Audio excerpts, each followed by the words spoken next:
అయ్యా పవన్ కళ్యాణ్ గారు, మీరు రేపు పొద్దుగాలేంది నవనిర్మాణ తెలంగాణ నవనిర్మాణాన్ని పవన్ కళ్యాణ్ వచ్చి ఇక్కడ సభ పెడతాడు. నేనేమంటున్నా అంటే లోకేష్ గారు పవన్ కళ్యాణ్ గారు వాళ్ళది ఒకటే ప్రభుత్వం కదా, ఆంధ్ర ప్రభుత్వాన్ని నేను విజ్ఞప్తి చేస్తున్నా, వానాకాలం వస్తుంది, మీ సెక్రటేరియట్లో మీ అమరావతిలో మీ ముఖ్యమంత్రి గారి కుర్చీ కింద నీళ్ళు రాకుండా చూసుకోండి ఫస్ట్. కవిత గారికి మీకు తెలియదేమో, ఆ తప్పుడు ప్రచారం ఎవరైతే చేశారో జగన్మోహన్ రెడ్డి గతంలోని సచివాలయంలోకి నీళ్ళు వస్తున్నాయి, నీళ్ళు కారిపోతున్నాయి, ఈ మునిగిపోతుందని ఏదైతే ప్రచారం చేశాడో గత 5 సంవత్సరాలు కూడా జగన్మోహన్ రెడ్డి అక్కడి నుంచే పరిపాలించాడు, అక్కడే పరిపాలించాడు. అలాంటిది మీరు వాస్తవాలు తెలుసుకోకుండా మీరు ఏది పెడితే అది మీరు మాట్లాడడం అనేది బాధాకరం. ఇంకా మాట్లాడండి. తెలుసు హైదరాబాద్ మనం చూడట్లేదా అండి, గట్టిగా 4 వర్షాలు పడ్డాయంటే కనుక హైదరాబాద్ ఎక్కడికక్కడ మునిగిపోద్ది. మనకు తెలిసిందే, మునిగిపోవడం గురించి మనం మాట్లాడుకోకూడదు. మాట్లాడండి. అక్కడ క్యాపిటల్ మునుగుడే అంటే ఎంత అవమానం మీద ఆంధ్ర ప్రజలకు చెప్పండి. నాయకులేమో వాళ్ళు ఇప్పటికీ కూడా ఆంధ్ర మంత్రులు వచ్చి హైదరాబాద్ లో ఆపరేషన్ చేయించుకొని పోతారు. 12 ఏళ్ళు అయింది, అక్కడ కట్టుకోరాదనే హాస్పిటల్. మీ ప్రజలకు ఎట్లా మరి? మీరంటే కార్లు ఉన్నాయి, రయ్యలుగా వచ్చిపోతారు. ప్రజలకు ఎట్లా? వాళ్ళు ఎక్కడికి పోవాలి? అయితే నెల్లూరులో ఉన్న వాళ్ళు చెన్నైకి పోవాలి, అక్కడ ఉన్న వాళ్ళు బెంగళూరు పోవాలి, అనంతపురం వాళ్ళు, లేదా విజయవాడ దగ్గర ఉన్న వాళ్ళంతా హైదరాబాద్కి రావాలి. అంటే ఇప్పటికీ కూడా మీ ప్రజలకు హాస్పిటల్ కట్టరు, ఇప్పటికీ మీ ప్రజలకు కావాల్సిన వసతులు ఇయ్యరు. మీ రాజకీయ అవసరాల కోసం మాత్రం తెలంగాణ మీద పడి ఏడ్చేది మేం కాదండి, మీ తెలంగాణలో ఉన్న మేధావులే మా మీద పడి ఏడుస్తారు. మీ తెలంగాణలో ఉన్న కొంతమంది మేధావులు తెల్లారి లెగిస్తే మా మీద పడి ఏడుస్తారు. ఇంకా చాలా మాటలు మాట్లాడారు ఆవిడ. నెల్లూరులో శ్రీ సిటీ ఉంది, వాళ్ళు ఇక్కడికి వస్తే అంటే ఆంధ్ర ప్రజలను ఉద్దేశించి రావచ్చు, పోవచ్చు, ఉండొచ్చు, వెళ్ళొచ్చు, వ్యాపారాలు చేసుకోవచ్చు, తప్పేమీ కాదు, పరిశ్రమలు పెట్టవచ్చు, మేము కాదనట్లేదు. అవసరమైతే శ్రీ సిటీలో ఆ శ్రీ సిటీ ఎవరైతే ఇచ్చేసుకున్నారో వాళ్ళని కూడా మేము పిలిపిస్తున్నాము, ఇక్కడికి రావచ్చు, మేము రెడ్ కార్పెట్ వేస్తాం, ఇక్కడ పరిశ్రమలు పెట్టవచ్చు అని చెప్పేసి బ్రహ్మాండంగా మాట్లాడారు. మీ రాష్ట్రంలో మీకున్న అదృష్టం, మేము చేసుకున్న దురదృష్టం, మేము చేసుకున్న పాపం ఏంటంటే మీ రాష్ట్రంలో ఏ రాజకీయ నాయకుడు కూడా రాజధాని పైన గురించి కానీ, లేదంటే కంపెనీల గురించి కానీ, లేదంటే ఇంకొక దాని గురించి కానీ ఎవరు కూడా వ్యతిరేకంగా మాట్లాడరు. ఉదాహరణకి మేము ఉన్నాం, మా రాష్ట్రం ఉంది, మా రాష్ట్రంలో మేము అమరావతి రాజధాని విడిపోయిన తర్వాత మా రాజధాని అమరావతి అని చెప్పేసి నిర్ణయించుకున్న తర్వాత, అసెంబ్లీలో ప్రకటించుకున్న తర్వాత జగన్మోహన్ రెడ్డి అధికారంలోకి వచ్చిన తర్వాత నాకు అమరావతి వద్దు, నాకు 3 రాజధానులు కావాలి అన్నాడు. 2014 నుంచి 2019 వరకు అప్పటి ప్రభుత్వం, అప్పటి టీడీపీ ప్రభుత్వం రాష్ట్రానికి పరిశ్రమలు తీసుకొస్తే మా పోటీగాడు వచ్చిన తర్వాత, మా జగన్మోహన్ రెడ్డి ముఖ్యమంత్రి అయిన తర్వాత పరిశ్రమలు రాష్ట్రంలో ఉండడానికి వీలు లేదు, ఇది అవినీతి, భూములు దోచుకున్నారు, భూములు దోచిపెట్టారు అని చెప్పేసి వచ్చిన పరిశ్రమలన్నింటినీ కూడా వెనక్కి పంపించేశాడు. మీ రాష్ట్రంలో ఎప్పుడూ కూడా నేను ఏ నాయకుడు కూడా ఒక పరిశ్రమ వస్తుంటే దాని గురించి వ్యతిరేకంగా కానీ దానిపైన ఆరోపణలు కానీ చేసినట్టు ఏ రాజకీయ పార్టీ నాయకుడిని మేము చూడలేదు తెలంగాణలో. మా దౌర్భాగ్యం, మా దురదృష్టం. మాకున్నారు ఇక్కడ.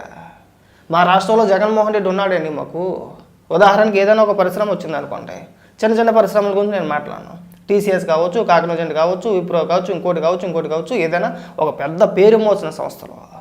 రీసెంట్గా మన రాయల్ ఎన్ఫీల్డ్ సంస్థ కూడా వచ్చింది. అలాంటి పేరు మోసిన సంస్థలో ఒకవేళ మా రాష్ట్రంలోకి వచ్చి పెట్టుబడులు పెట్టాలనుకున్నా సరే ఇమీడియట్గా ఇక్కడ మా నాయకులు ఏం చేస్తారు తెలుసా అండి కవిత గారు? ఒక ప్రెస్ మీట్ పెడతారు. ఆ పరిశ్రమ మేము రాను అని చెప్పేసి ఒక ప్రెస్ మీట్ పెడతారు. ఆ పరిశ్రమకి కేటాయించిన భూముల్లో అవినీతి జరిగిందంటారు, దోచేశారంటారు, తినేశారంటారు. మళ్ళీ మేము వస్తే ఆ భూములు వెనక్కి తీసుకుంటాం, ఆ పరిశ్రమ వెనక్కి తరిమేస్తామని చెప్పేసి ఇక్కడ మా జగన్మోహన్ రెడ్డికి సంబంధించిన నాయకులు ఇక్కడ ప్రెస్ మీట్లు పెట్టి మాట్లాడతారండి. మా దౌర్భాగ్యం అది మా దౌర్భాగ్యం. మీ రాష్ట్రంలో లేరు, మీరు చేసుకున్న అదృష్టం అది, మేము చేసుకున్న పాపం ఇది, మా దురదృష్టం ఇది. మాలాంటి నాయకులు మీ రాష్ట్రంలో ఉంటే బహుశా మీ రాష్ట్రంలో కూడా ఉండకపోతున్నాయేమో. మా రాష్ట్రంలో అభివృద్ధి చెందను కూడా మమ్మల్ని. మాకు జగన్మోహన్ రెడ్డి అనే నీచ నికృష్టుడు ఇక్కడ రాజకీయాల్లో ఉన్నంతసేపు మీలాంటి వ్యక్తులు మాట్లాడుతూనే ఉంటారు, ఏదైనా కావచ్చు. ఇంకా చాలా మాటలు మాట్లాడారు పరిశ్రమల గురించి, ఉద్యోగాల గురించి. నేను అందుకే చెప్తున్నా, ఇవాళకైనా సరే మీరు చూడనుకో, నేను మిమ్మల్ని ఏమి విమర్శించే ఉద్దేశం నాకు లేదు, తప్పు మీది కాదు మాది. ఇవాళ మీరు ఎలా మాట్లాడుతున్నారంటే తప్పు మాది, మీది కాదు. ఆ 2019లో జగన్మోహన్ రెడ్డి అనే వ్యక్తి ముఖ్యమంత్రి అవ్వకపోయి ఉంటే మీలాంటి వ్యక్తులు ఇలా ఈ రోజున మాట్లాడే అవకాశం ఉండేది కాదు, మాట్లాడకపోతురు. మా రాష్ట్రం కూడా తెలంగాణ అంత కాకపోయినా, ఇప్పటికిప్పుడు కాకపోయినా సరే ఖచ్చితంగా ఒక స్టేజ్లో ఉండేది. ఆ రోజున మీరు అధికారంలో ఉన్నప్పుడు అంటే 14 నుంచి 19 వరకు పరిశ్రమలతో తెలంగాణతో పాటు ఆంధ్రప్రదేశ్ ప్రభుత్వం పోటీ పడేది. స్వయంగా మీ మంత్రులే చెప్పేటోళ్ళు. ఆ రోజున ఏమని ప్రెస్ మీట్లు పెట్టి విమర్శించేవారు చెప్పనండి? అప్పుడు తెలుగుదేశం ప్రభుత్వాన్ని మనకు రావాల్సిన పరిశ్రమ ఆంధ్రప్రదేశ్ తీసుకెళ్ళిపోయిందని చెప్పేసి అని మీరు అధికారంలో ఉన్నప్పుడు, ఇప్పుడు కాదు 14 to 19 మధ్యలో మీరు అధికారంలో ఉన్నప్పుడు మీరు మాట్లాడేవారు, మీ మంత్రులు మాట్లాడారు, మీ మంత్రులు విమర్శించారు మనకు రావాల్సిన పరిశ్రమను తీసుకెళ్ళిపోతున్నారని చెప్పేసి అని. 19 నుంచి 24 వరకు ఎలా ఉండేది చెప్పనా? హరీష్ రావు గారు అనుకుంటా చాలా సందర్భాల్లో ఆంధ్రాలో జగన్మోహన్ రెడ్డి ఉండడం మనకు కావాలయా? మన రాష్ట్రానికి పోటీ లేదు, పరిశ్రమలు చక్కగా వస్తున్నాయి. గతంలో తెలుగుదేశం ఉన్నప్పుడు అలా ఉండేది కాదు. మనకు రావాల్సిన పరిశ్రమలు వాళ్ళు తీసుకెళ్ళిపోయేవారు. ఇప్పుడు మనకు ఆ బాధ లేదు. ఆంధ్రప్రదేశ్లో జగన్మోహన్ రెడ్డి ఉంటేనే మనకు మంచిది, మన రాష్ట్రం ఇంకా ముందుకెళ్తుంది, మన రాష్ట్రానికి ఇంకా పరిశ్రమలు వస్తాయి, అక్కడ అలాగే ఉండాలి, జగన్మోహన్ రెడ్డి ఉండాలి అని మా రాష్ట్ర నాశనాన్ని కోరుకున్నారు. ఇవాళకి కూడా మీరంటే మీరు కావచ్చు, లేదంటే బీఆర్ఎస్ పార్టీలో కొంతమంది నాయకులు కావచ్చు, కొంతమంది తెలంగాణ వాదం ముసుగులో చాలామంది ఉన్నారు.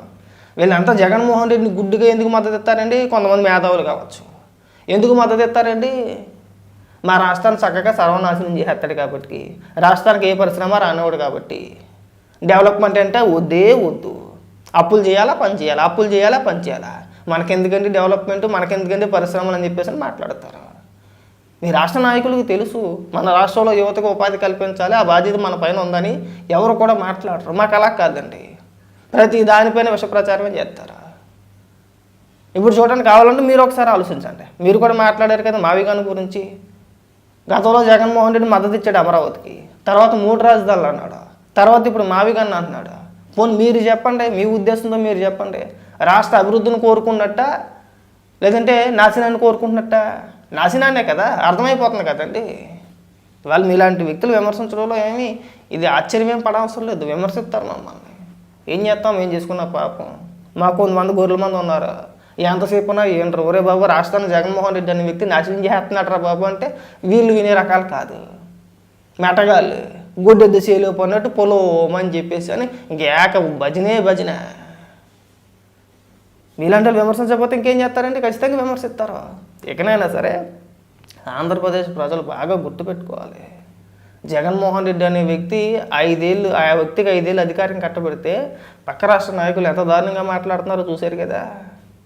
చివరికి మనకు ఉపాధి లేకుండా చేసేది జగన్మోహన్ రెడ్డి చేసాడు. గతంలో పరిశ్రమలు తరివేసి ఆ అంశాలను కూడా ప్రస్తావిస్తూ మాకు కంపెనీలు ఉన్నాయి, మాకు పరిశ్రమలు ఉన్నాయి, మాకు హాస్పిటళ్ళు ఉన్నాయి, మా రాష్ట్రం డెవలప్మెంట్ చెందింది, మాకు అద్భుతమైన రాజధాని ఉంది, మీకు లేదు, మీరు వచ్చి మా మీద బతుకుతున్నారు, మాకు ఇక్కడ బతుకుతున్నారని మాట్లాడుతున్నారు. మేము మొదటి నుంచి మొత్తుకునేది అదే, అయ్యా మా రాష్ట్రానికి పరిశ్రమలు తీసుకురండి. ఏ ప్రభుత్వం ఉన్నా జగన్మోహన్ రెడ్డి ఉన్నప్పుడు కూడా ఇదే మాట్లాడేవాళ్ళు మేము. అయ్యా సంక్షేమ పథకాలు అప్పులు చేసి పనిచేయడం కాదయ్యా, పరిశ్రమలు తీసుకురా. మన రాష్ట్రంలో యువత సాయంత్రం ఇక్కడి నుంచి పొలం అని చెప్పేసి హైదరాబాద్ పోతున్నారో, లేదంటే బెంగళూరు పోతున్నారో, లేదంటే మహారాష్ట్రకి పోతున్నారో. ఆ కర్మ మనకెందుకయ్యా? మనకు పరిశ్రమలు తీసుకొస్తే ఇక్కడ చదువుకున్న యువత ఇక్కడే పని చేసుకుంటారు కదా, ఇక్కడే ఉద్యోగాలు దొరుకుతాయి కదా అని మేము మాట్లాడేది. ఆ రోజున కొంతమంది మేధావులు ఉన్నారు. ఇక్కడ జొమాటో లేదా, స్విగ్గీ లేదా, ర్యాపిడో లేదా? ఇక్కడ మేధావులు అన్నమాట. మా మేధావులంతా కూడా విచిత్రమైన మేధావులు. అక్కడ మీ మేధావులు ఇంకా అపర మేధావులు. అక్కడ మీ మేధావులు మీ గురించి కానీ రాజకీయ పార్టీల గురించి కానీ ఎవరి గురించి మాట్లాడరు, విశ్లేషణ చేయరు, ఏమీ చేయరు. మాకు ఇక్కడ ఏదైనా పరిశ్రమ వచ్చిందంటే అక్కడ ఉన్న మీ మేధావులు మాట్లాడేస్తారు ఇక్కడ రాజకీయాల గురించి, ఇక్కడ పరిస్థితుల గురించి. అంత దారుణంగా ఉంటాయి ఆంధ్రప్రదేశ్ రాజకీయాలు.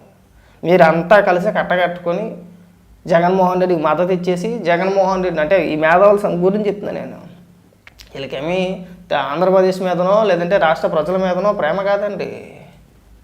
మన రాష్ట్రం ఇక్కడ నాశనం అయిపోతూ ఉంటే మన రాష్ట్రం నుంచి పరిశ్రమలు తరలిపోతున్నాయి అనుకోండి, వేరే ఆప్షన్ ఏముంది పక్కన?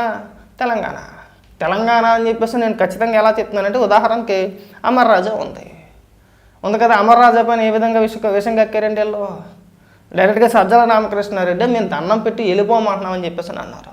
దానికి సంబంధించిన వేరొక ప్లాంట్ తెలంగాణలో పెట్టుకున్నారు, సామీర్పేట దగ్గర. కేటీఆర్ గారు ఆహ్వానించారు, 1000 కోట్ల రూపాయలు పెట్టుబడి, 1000 మందికి ఉపాధి దొరికింది. ఎవరికి దొరికిందండి? ఇక్కడ మా పిచ్చోడు తరివేశాడు.